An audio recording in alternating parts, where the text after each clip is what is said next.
Hello, everybody. We're going to do a quick overview of our 2025 code structure and library. Um, in this video, I'm going to assume that that the listeners have some basic understanding of Java, but don't know too much about robot code. So I'll be trying to go over some of the basics of how the FRC code works, along with some of the updates specific to what we do in our library and some of the new things that we're rolling into it to try to make um, our software team a little bit more efficient, and for the code to be easier to understand by more people. Okay, so let's talk about what we've done. So over the past few years, our goals for our software have been trying to make it easier for more of our students to work on our code without having to necessarily understand everything that's happening um, in the entire code base. So that means we're trying to organize it into smaller chunks so we can have a single um, student be working on just the singular mechanism or something, or like just working through adding LEDs or some other bit of the code where they're not having to modify a ton of files. They don't have to worry about too many merge conflicts as much as possible, so everything's kind of isolated to where they can be working on a single thing, and if they work on that branch, they get it working. When they go and do a pull request, ideally it should just be ready to merge into our main repository as much as we can. Um, some of the other things we want to do is make it easier for most people to work on it to where we're all having that standardized code, so we shouldn't really be able to tell who wrote what. And so part of that is being able to use some of the build tools that exist. Um, so like code formatters like Spotless, and then some other ones like Spotbugs that help us check for some common code errors and things before those get merged into our main repository. Um, Along those same lines, having more people work on it means that we only have so many actual physical robots, so we need to be able to doing more of the software development in simulation, using the WPI Lib built-in simulator along with Advantage Scope, and those other tools that we can have, to where we can have people testing things and getting things set up, and then very quickly just being able to test it on our real robot hardware when needed. Um, And then in general, we also are trying to reduce the lines of code so it's easier to read, um, trying to get rid of large amounts of nesting, things where it's just really easy to mess up things where you just have, if you change where a parentheses is, it shouldn't dramatically change what the code is doing, and some of our past code was doing things like that. Um, some of the other things that are kind of unique to Spectrum and to our setup is that starting last year, we run a single code base across all of our seasoned robots. So that means our 2025 code base and that repo will end up running on our Spectrum competition robot, our Spectrum practice bot, our Spectrum alpha robot, our Photon competition bot, and likely our summer camp robot as well. So there's 5 to 6 robots that the same code base will run on. Those robots may not even have the same mechanisms. They won't have the same number of motors. Um, they could have a whole bunch of different configurations, and so we have to be able to allow for those different configurations per robot, all in the same code base.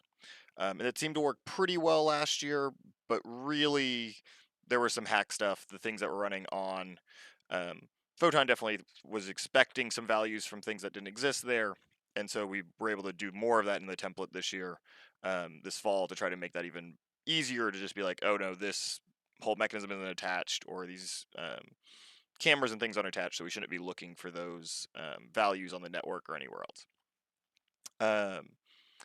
For 2025, we did fully move to the CTRE Swerve library and their setup. We're not using their template directly, just using the actual code for the Swerve. And then we do integrate Path Planner like we did last year as well. And we may or may not end up using Choreo to generate some of the paths. We're still figuring that out.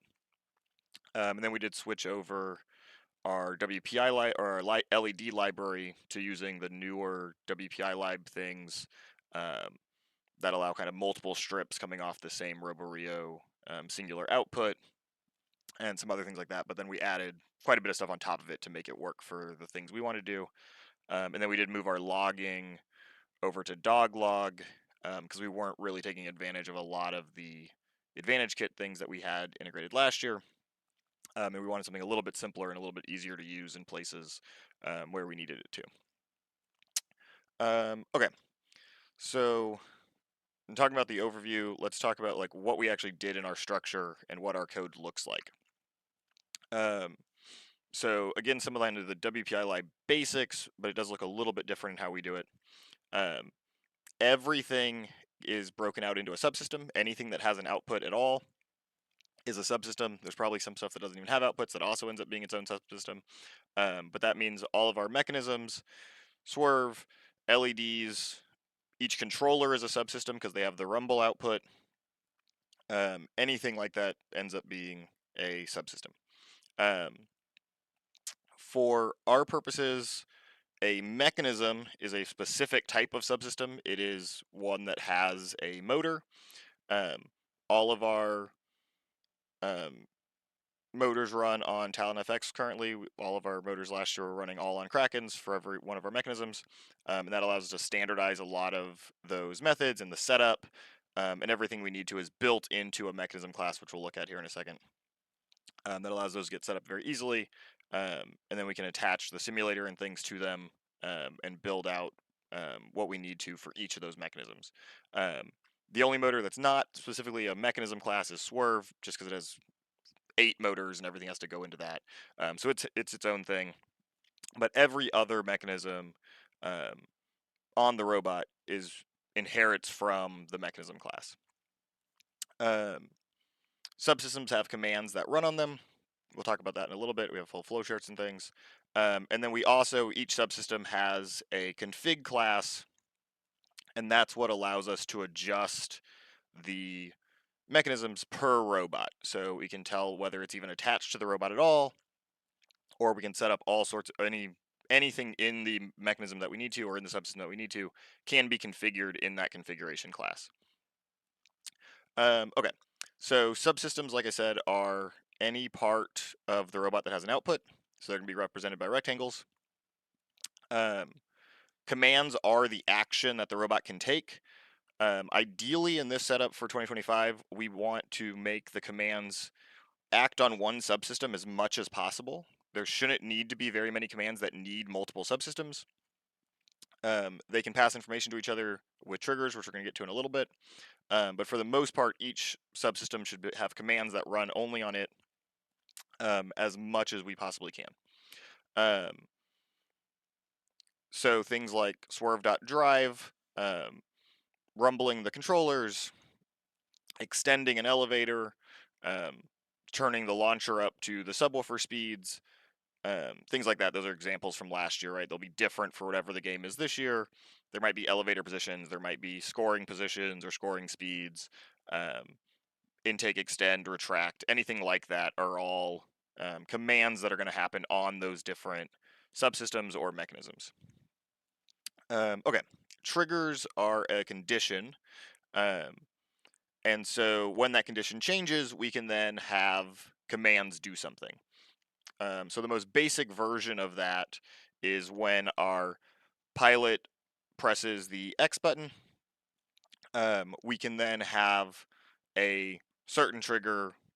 We know that while that is true, something else is happening, and we can have commands run based on that. We can also do that based on sensor information, so we can do things like, does the intake have a note? We can also do that based on the sensor information from the motors themselves, so like the position control or the or current or velocity or anything like that. So we can also say, okay, is the launcher up at a certain set point yet? Is the elevator at the right scoring height yet? All of those triggers allow us to use them basically like state. I think I already kind of went over this, so we don't need to do it too much more, but our mechanism class is largely just a wrapper for the Phoenix 6 libraries. It allows us to generate them a lot faster, makes sure we're configuring all the settings we need, and allows us to configure everything per robot.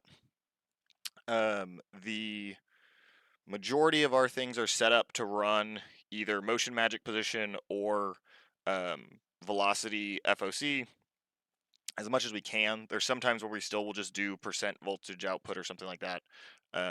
But the majority of our mechanisms, even the intake and things, we try to have running on velocity control for something spinning fast or for motion magic for position, just because it is independent of battery voltage or anything else, and they should respond pretty well to any sort of things getting messed up, friction, any sort of added things getting mechanical, anything that changes mechanically, the actual closed loop should be able to control for that and make the robot run a little bit better. In top of that, we do have the trigger generators that we were talking about just before, so we can know if we're at or above certain positions or velocities are all built into that, so we can name those and check for those and then determine what commands we actually want to run. Okay, so triggers acting like state. State in this case, we're just describing as anything that can be answered as a Boolean. So that's whether the gamepad buttons are pressed. We have a class that lets us hold those states if we need to. So we can better represent buttons or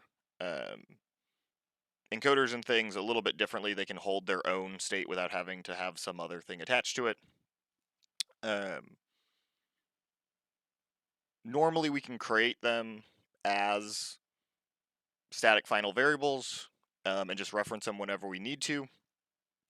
And so we'll have a states file for each subsystem or mechanism, and then we also have one for the whole robot entirely. And so that's kind of how they're able to communicate between the different subsystem mechanisms, is by referencing those different trigger or state calls and determining any information that needs to be passed between different parts of the robot. States can be combined to allow for more complex states, so you have and, or, and not. So we can ask, okay, when pilot presses the A button on the controller and we have a note, then the robot goes and does something else. And so a lot of those things can be added, combined. We can check elevator states. You can check all that you need before you actually run the command. And so this allows us to do a lot of different things where we have, one of the things we've done for a long time on Spectrum is we've had modifier buttons so that when you press in say the left bumper of one of the controllers, now your A, B, X, Y all do something different when that button's held than if they're pressed without that button held. And so we've done that a ton, especially to give us some different manual controls of things, or to just change what the controls are that the pilot or operator need to do with the buttons they have. That allows us not to have to make any custom button boards or anything. We have enough input directly on our gamepads without having to do anything more complicated than that, and it's always just at the hands of the two drivers. Commands are called from those states based on either while it's true, when it turns true, while it's false, or when it turns false. These are normally done in the set states methods for the various subsystem and robot states.java files. Okay. So the nice thing about how we're able to have these different states is that we can have multiple triggers kind of act on these same states so that we can reuse the same commands easily, because that was kind of what we were doing was we were building up these really big command groups, and then we'd have any one of these call those commands. But now we can have each of these individual triggers activate one of these states. So like robot states.intake, and then whenever that specific trigger is called or that specific state is called, the other parts of the robot can now act on it. So now elevator can run its own command. It can run its home command because it knows, hey, I'm intaking now. I need to have the elevator down. Intake can run, or intake can run intake, or whatever the intake command is for that mechanism. And so both of those can just immediately start running. And then we can also do, we can also say something like robot states dot intake and intake states dot doesn't have a note. Then we also want to run the feeder and the amp trap, but as soon as we do have a note, we will stop those two things, right? Because this will become false, so these won't run anymore. And so while you're holding the button, the intake's running the whole time, elevator's going down the whole time, and it'll stop once it's already down, but it'll make sure it is. And these two will stop running the rest of the way once it's done. And then when you let go of the button, this will also get canceled out, and everything will stop for you. But you no longer have to have one big command group that all of these things are in. You don't have to have the extra logic kind of built into that command group. All of it can be done in the states, and then each one of the subsystem or mechanisms can have their own commands running on them. They end correctly, they do everything else, and you don't have to worry about stopping them or doing anything else. It all just happens automatically based on the triggers that actually fire those commands.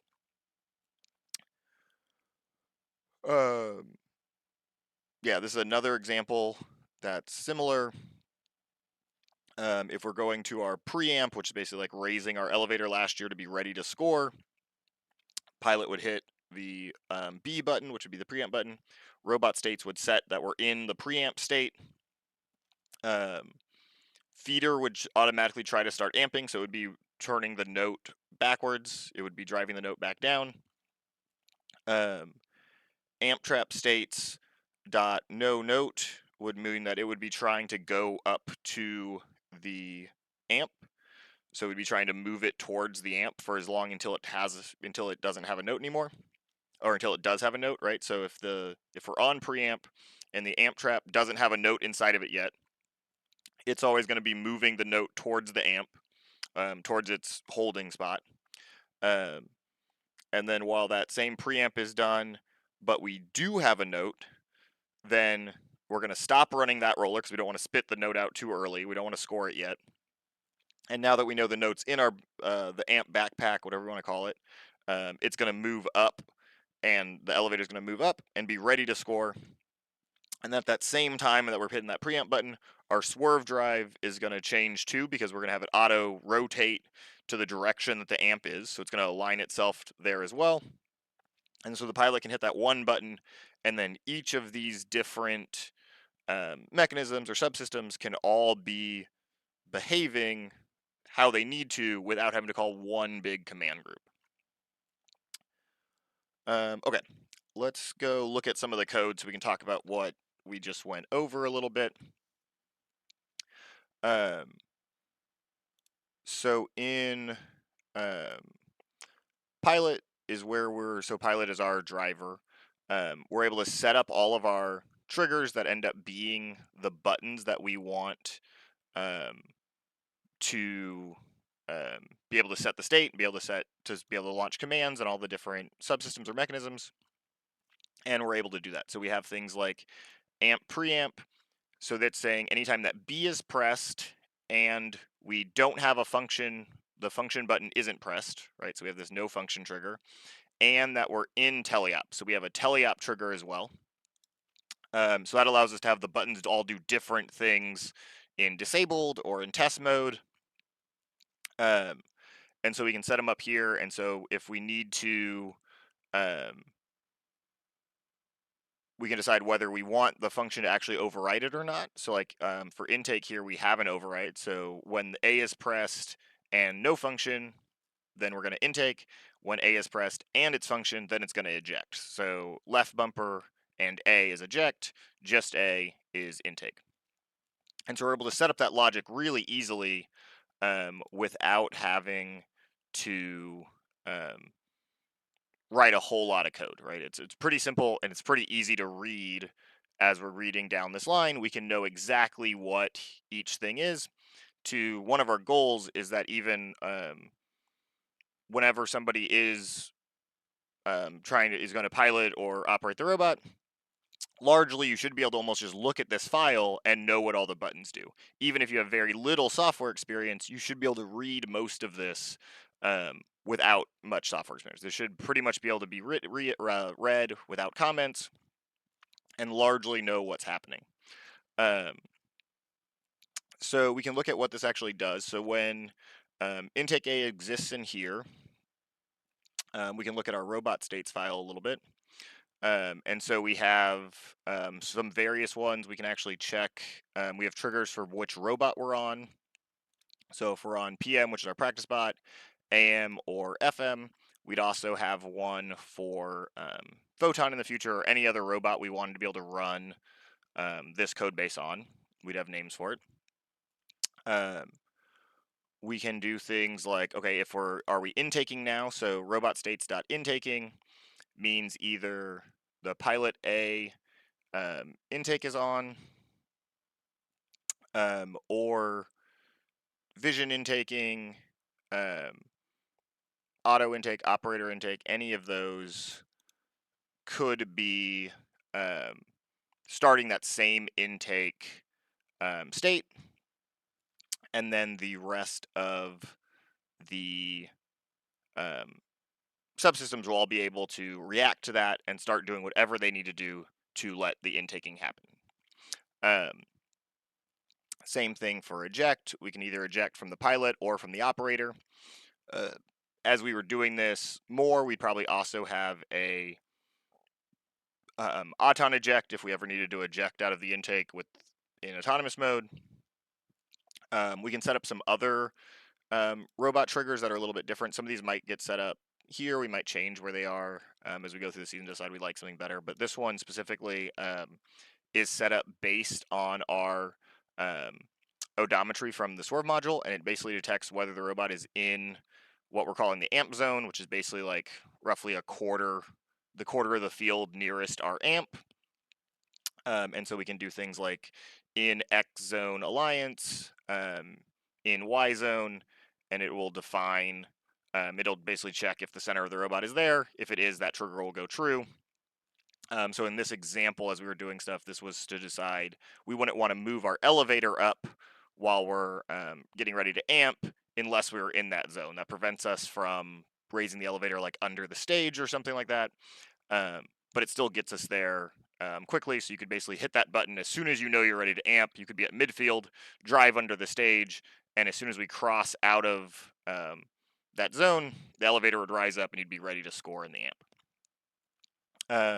Okay, so let's look at what one of the actual intake states file looks like so we can see what that does. So basically in here, we have our robot states imported directly as static. And so that means we can refer to them really easily, so we can do things like intaking while true, we're going to log that we're intaking. And so we have a log command that we've started working through that we can log commands with, so we can have like a big order of all the commands that were hit on the robot, of the ones that we actually are high enough level that we want to log them. And so this works relatively well. This might get cleaned up and be a little bit different as we're going through, because we could end up moving the log down into here instead, so we could log here, as we still are just returning a command. So it doesn't have to necessarily be here. We're still deciding exactly how we want this to look. But it's roughly that setup. And so you can kind of know everything the intake is doing based on the different states of the robot by looking at its state set states method in its intake states.java, right? And so each of our mechanisms will have that same states file. We had called this like commands before. States seems to work pretty well because it allows us to do our it allows us to do any sort of message passing as well, or information passing. So like whether it has note or whether it doesn't. We could do things for whether it's running, You could do all sorts of different triggers that you could add into here, and then other subsystem mechanisms can react to those as needed. Okay.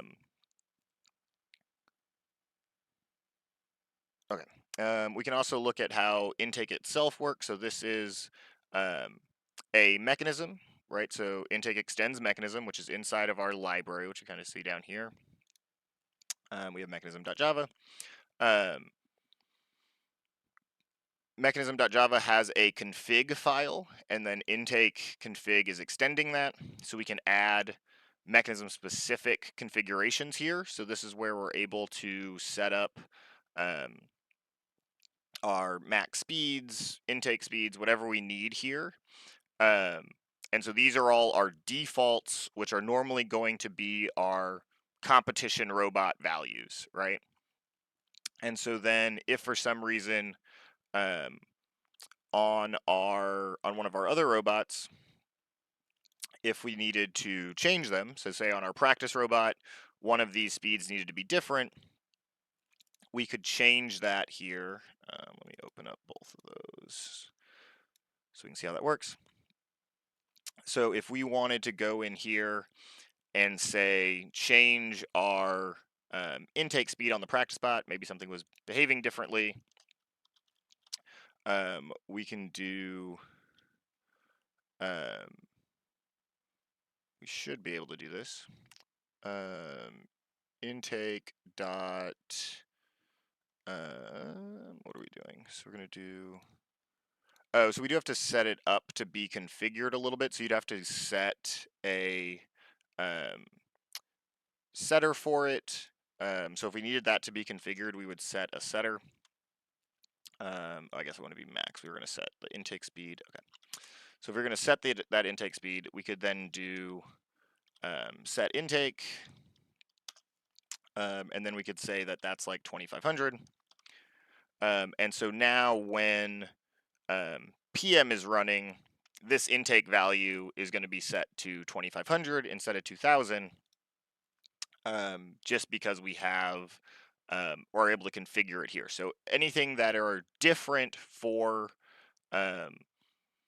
anything different from the defaults for whatever robot we're configuring it on, we're able to set here. So you can see that we're setting our config, our encoder offsets.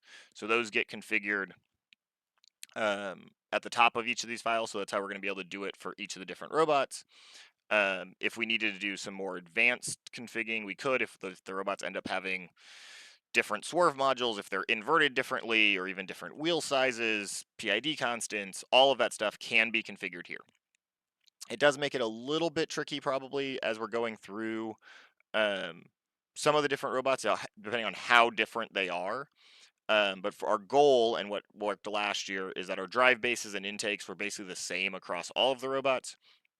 And so we're really only configuring a few things and deciding whether things were attached or not, how we were determining the pivot for the launcher changed between like our Photon robot and our comp robot, and we were able to do that last year, but it was a little tricky. So we're hoping to be able to make that a little bit easier this year to where we can invert things, set our ranges, anything like that, relatively easy in these config files. Okay. And so we can kind of see how that works briefly here. So we have a config class in robot, and as we're going through, we switch on our rio.id, and then we switch which config we're loading in based on which ID we're getting from our Rio class, which we can go see. So we basically are just defining the various Rio IDs from the robots that we have. So if we ever need to switch Robo Rios on a robot, we'd have to put in that Robo Rio, boot it up real fast, see which ID it's given out to, and then we'll be able to type that in. We're also probably going to have labels on each of our Robo Rios with their Rio ID. But we have noticed the Rio ID can change depending on how we flash it and things, so hopefully that won't happen too often. But we can still check on the robot and get it booted up relatively quickly that way. And we found this check to be faster than doing it on MAC address, which is what we had been doing in the past. but we found Rio ID to be a little bit easier and a little bit quicker on boot up. Okay. From there, we get our we load in the config, and then each of our subsystems is past that config when it is initiated. We have some delays just to let the CAN bus not oversaturate it too much as we're sending in and configuring all the motors. But each of these have the config that they're pulling from that same config file for each of the robots. So this would end up having, again, we'd have one for Photon, we'd have one for our Alpha robot, for our Summer robot, and we would just add in different cases here to then define how that config gets set up. Most everything else in here is relatively standard. We have some calls to make sure that we're canceling any commands that were run from different states. We don't want something that was happening during teleop to keep running when disabled, or vice versa, disabled into teleop. So we cancel everything in clean slate anytime we swap from auton, disabled, or teleop.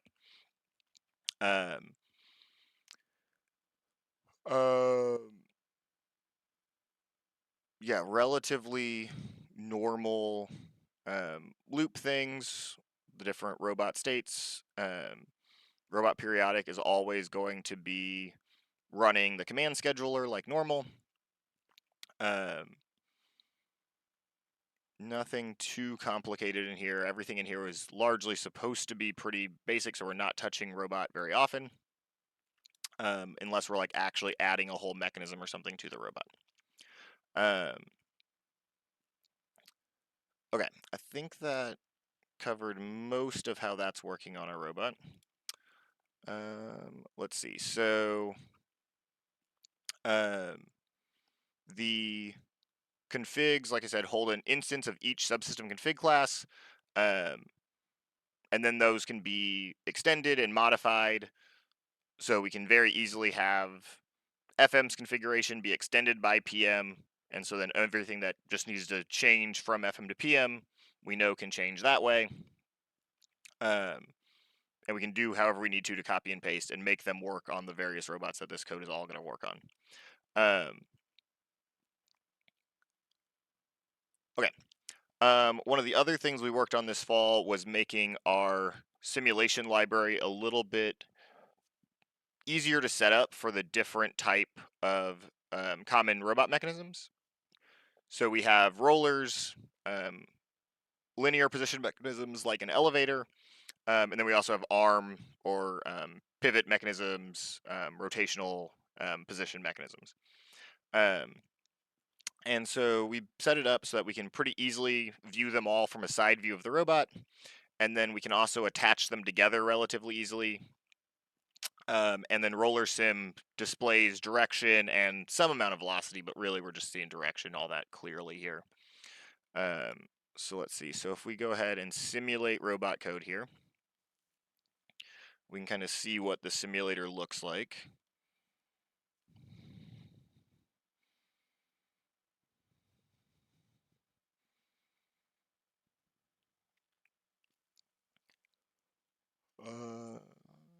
Let's see. While it's doing that, we can pull. Oh, okay.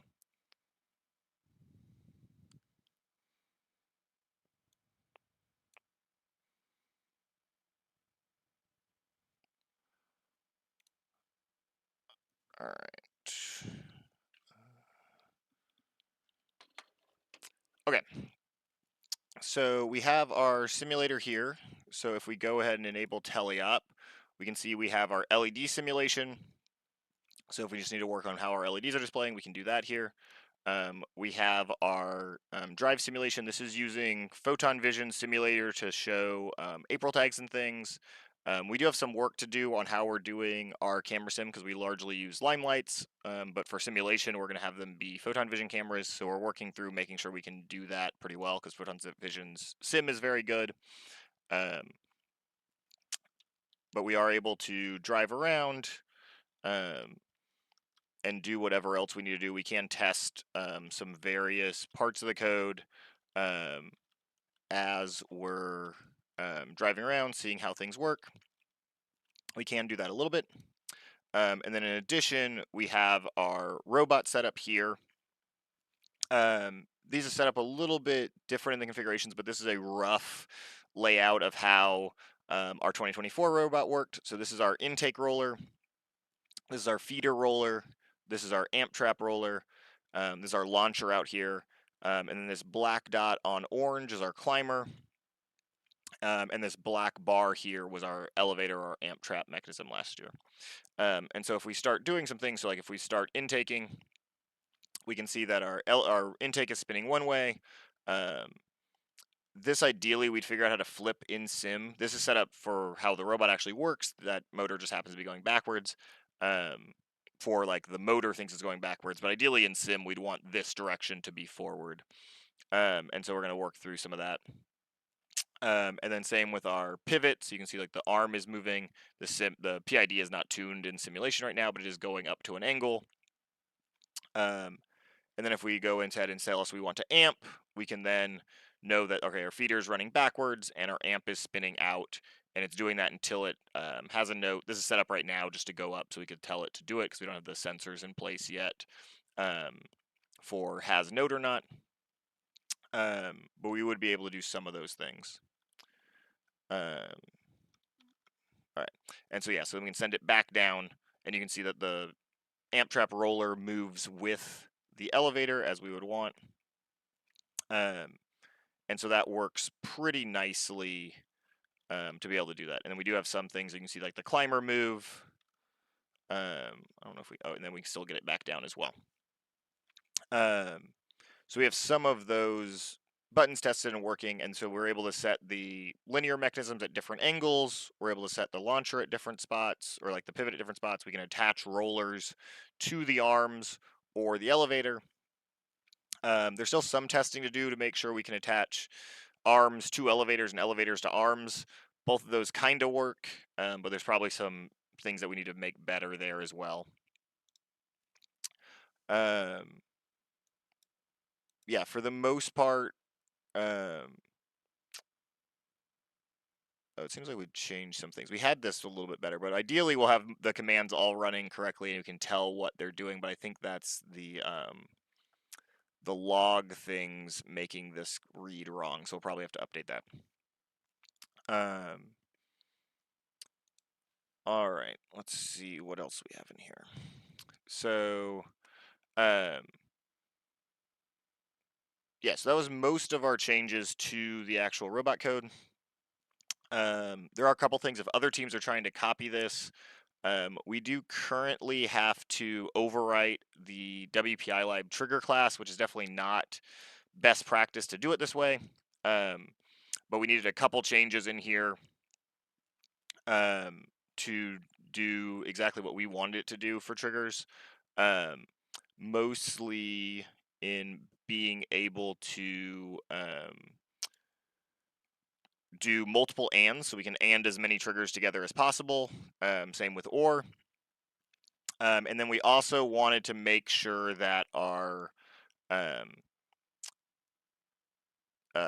that we added some default things, so we have like a K false and a K true. So if we just needed to get a true or false trigger really fast, we can just have those. And then I believe we also did something to set up the condition for on true and on false to be the opposite. So if you start a trigger and it is true, if you start an on true or a while true, it will flip its state and say it's good immediately, which the current WPI Lib installation doesn't do. There's debate on which way you want to do it. We prefer this way. It allows some things to start immediately on initialization that we couldn't do before. And so you can see like on false, it checks it true so that if it immediately starts on true, it's able to start up. Same with wall true and wall false.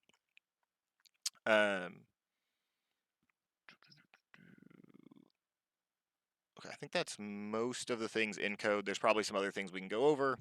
If anybody has questions, they can ask in the build blog and we can go over those as well. So some of the build tools and things that we are using to help make our code a little bit easier to write and read, and again, for multiple people to write and read it. We've been using Spotless starting last year, which is basically just a Gradle plugin. A few other teams had been using it before that, and we copied some of their implementation and played around with exactly how we want to do it. But yeah, so this is our Spotless config here. We do use the Google Java format. It has tabs the way we like them and some other things, specifically the Android operating system version of it. And so that seems to work pretty well with how we want to indent. We do some things for XML files and other things just in case we have to do something weird there. But for the most part, it's going to be this setup right here is doing our automatic code formatting every time we build, every time we compile, it does the apply for Spotless. So if we have weird indents, or if something isn't correct, or we left extra imports or anything like that, it automatically cleans all of that up. In addition, we have been started to use spot bugs as well. We have it turned down pretty small right now in terms of its effort and its report level and everything, so that most things get through. But if you do some pretty blatant errors, like if you use a single equal sign instead of a double equal sign in a comparison, some things like that, it will error out. It won't let you actually build it until you go and fix those errors. And so it generates a little web page that you can go view the different errors on, and that seems to work pretty well for us. It's caught a few things that were definitely errors that we needed it to, and then we may end up going in and we can like turn this up and check some of the other things that it thinks are errors. A lot of times they're not super critical for what we're doing on the robot, and they were checking too many things, so we turned it down a little bit. And this has been working pretty well for us. Let's see. Oh, Lombok. Yeah. So Lombok also is just there to help us have to write less code. Of course, I picked one that doesn't have it. But yeah, so we have it here. So lombok.getter and lombok.setter. And this just lets us annotate variables with getter and setters. So I used it earlier when we were able to have a set intake command that we used here in PM, and we didn't have to actually make that, or set intake method, and we didn't have to actually make that method at all. Lombok just does that for us just by calling this @setter annotation. It's creating that that method for us very easily. And so this saves a lot of code, especially inside our configuration classes. All of these values can be private. We can have getters that are there to get the values without having to make these all public or anything, so we can't modify them on accident. No one can accidentally set these values unless we define them with a setter, and you have to explicitly do it that way. We use a lot of VS Code extensions. I'm not going to go through all of them in this video, but there's a ton to try to help make the programming process easier on some of the newer students and new people coming into our code base. Error lens is great, helps go through and highlight various errors and things. There's times it's a little overactive too, but for the most part, it's very useful. Copilot, very, very nice for auto completion. You're not having to type the same thing over and over again. Once you do a couple lines, it can normally tell you what you want to do next for a lot of any sort of like switch case stuff, anything where it's very cookie cutter lines of code over and over again. Copilot does it great, and then there are times where you're just not sure why something's working, and you can ask the AI bit, and it mostly helps. Doesn't always, but it does a good job some of the time. But for a lot of the code completion, it's much smarter than just completing lines. It can do whole code blocks and things for you, and most of the time you can read it and be like, yeah, that's exactly what I was going to type. GitHub pull requests and issues lets us do pull requests and issues directly in VS Code. We use this. We also use GitHub Desktop as well, plus the website. Just kind of depends on who's doing it or what's easier for that exact thing that we're working through. Get lens is very good. It lets us see who actually committed and when or how long that code's been there. The other one we just started using is get user profiles, which lets us swap different people in. I don't know if I have it set up right now on here. I also may just have too many things. Oh, yeah, I just had too many things on my lower status bar. So if I come in here, I can switch to a different profile. So we have a couple different people that we could switch to for programming. It had more. I'm not sure what's happening here. So I think there are a few other students listed before that we'll need to go in and fix. But we should be able to do that pretty easily. And so that allows us to share on our team laptops. We can commit as ourselves, even if we're all logged in as the generic Spectrum user. We're able to commit and check out and interact with Git as our own user profiles. We can share computers and things without having to log out or have different profiles and everything, and that just takes a lot to manage. Let's see. So, yeah, normal code complete stuff. Spell right is nice. I'm dyslexic, so we have a lot of spelling errors if I'm typing stuff. And so it goes through and forces you to spell things a little bit better. Some other stuff that we haven't used a bunch that are in there as well. Okay. What are some of the other things that we wanted to look at? So yeah, so I talked about these, but I didn't actually show them. So these are some of the built-in calls for mechanism. We do a lot of our position ones as percentage, and it's a percentage of max to min height. We find that works better than trying to get everything into really good units and defining it and dialing everything in so we know exactly how many inches it's going up. If we know it's going up 73% of our total range, that seems to work very well for us. It has in the past. There's probably going to be some time where we need to not do that. But we can also define things as specific motor rotations or anything else if we need to. And we could go in and make wrappers for these to give us exact inches. It wouldn't be that difficult. But doing it this way has worked for us. So these are trigger generator methods that allow us to basically say, okay, is the elevator at whatever our config is, and then we can give it whatever tolerance we want as well to define whether it's there or not.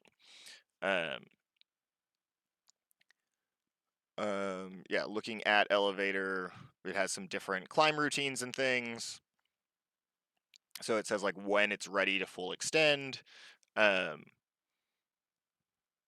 We can check some other parts of it. We have some coast mode things. This lets us run coast mode while we're disabled. We almost always have a way on the robot to enable coast mode so we can move the different mechanisms around. While it's disabled, we can either do it from the driver station with an operator or pilot button. We can often do it on the actual physical robot, either by triggering some sensors together or having a physical switch or something on the robot itself.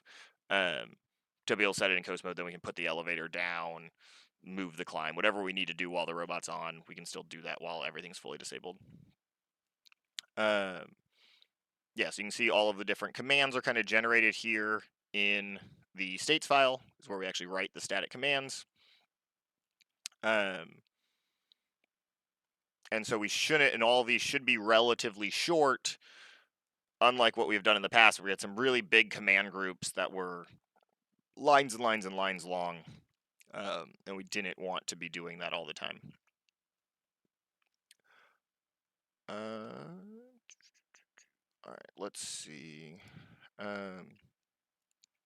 So some of the things we're doing on elevator again might change throughout the season, but now that we have the ability to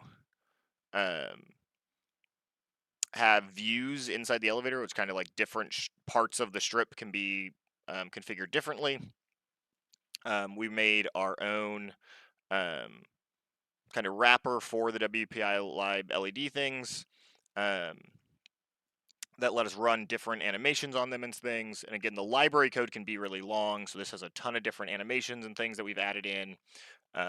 We can add even more animations, and then when we add them in here, we can use them on whatever robot we need to or whatever view we need to. We can have the various bounces and blinks and chases and everything else can all happen in here. Um, and so we'll do that same thing for like this year's robot. We had a left and a right side, so we could have different things on left and right now that we couldn't do last year, but we can set that up this year. So we can do different things on there, or we can have them act like a full strip, and so we can still assign a single chase across the whole strip if we wanted to, or we can do them onto each side, however we want to configure it for that robot.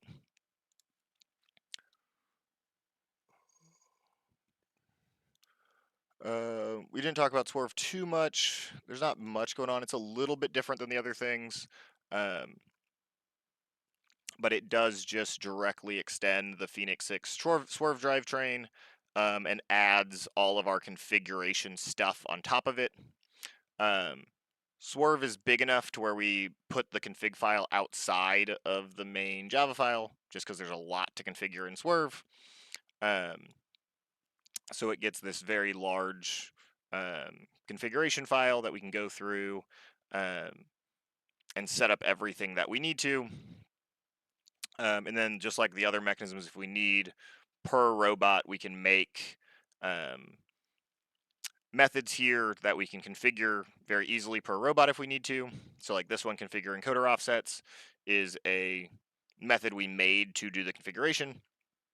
So we can change individual values relatively easy with just like setters. We can also make larger configuration methods if we know that we're gonna have to be changing configs across multiple robots. Swerve states again is states is where we have our commands and how we set those states. So these are all the different ways we can drive the robot. There's a lot of different setup and things for some of them. If depending on how we want it to steer and everything. So it does get a little complicated here, but they're still definitely easier to read than what we were doing last year, at least in my opinion. Some of them are a little strange. So this is one where we have a spectrum state, where basically it's a trigger that we can set that true or false. And so we have it for steering lock. And so we can see here that on certain times, so as we're steering and driving, we're now going to set steering lock to true. But if we're just, once we stop driving, we're going to set steering lock to false. And so this is one of the drive methods that we're experimenting with right now. It allows us to kind of lock our robot to various 45-degree angle increments while we're actually moving. But then once we're stopped, or if we just don't have any control going to the actual like driving stick, and we start steering, then we know to not be in steering lock. So we'll just be in our back to our normal default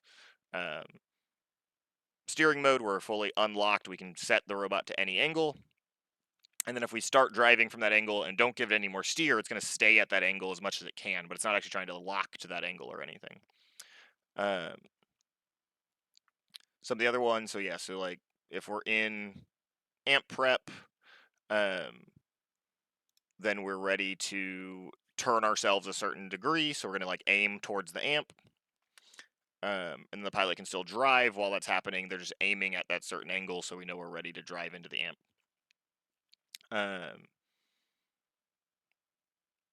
Yeah, some of the other ones are just if we are in these other modes, we're ready to do that, and we can log those as well. And then we have the actual commands down here showing how those work.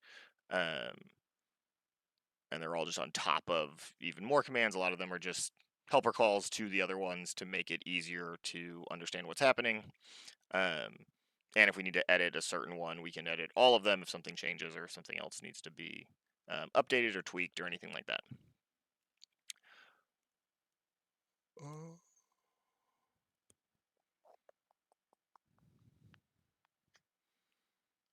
Okay, I I think that goes over most of the things we've changed for this year. I'm sure there's other things that I forgot. All of this is public and up on our GitHub repository, so people can be looking at it and see if it does help. A couple of the things that we did, there's one other thing. So in like Elevator itself, we are, or any of the mechanisms, we are using a knit sendable to build out our dashboard values pretty easily. This also allows us to have some default, have some values that we can set in code when we need to. So if we want to change how much the elevator went up when we full extend, we have this value here that starts with a hashtag or pound, so that we know it's one that we can edit.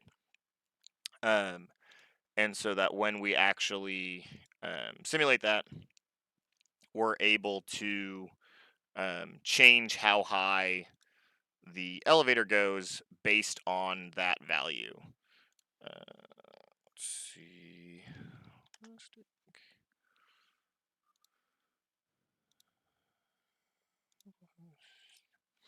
Okay, so yeah, so we can go in the elevator here, and if I change this value now, so we can see how high the elevator goes up right now, so it goes up to there, I can have it come back down, and if I change this value and I say, oh, okay, now we're only going to go to 15 when we do this, oh, maybe when we do that, let me see if that worked. There it goes. Nope. Maybe I lied. It might not have been set up. All right, let's see. Configure, get full extend. That should work. Let's see what elevator. Oh, because that's only going up to amp. That's not going up to full extend. So that's why. So our preamp is only going to amp, and I'm changing the full extend value, which is not what we wanted to do. So I don't have full extend set up here. If I wanted to, though, we could just go in here and go to our amp value, and now I can get amp, and then I don't know if I have the setter set up for amp. I don't, but I can do it, and so we can just add in here. So say that our amp position was messing up, and we wanted to go in and be able to on the fly configure it pretty easily. That should let us do that. So I'm going to go ahead and restart our simulator.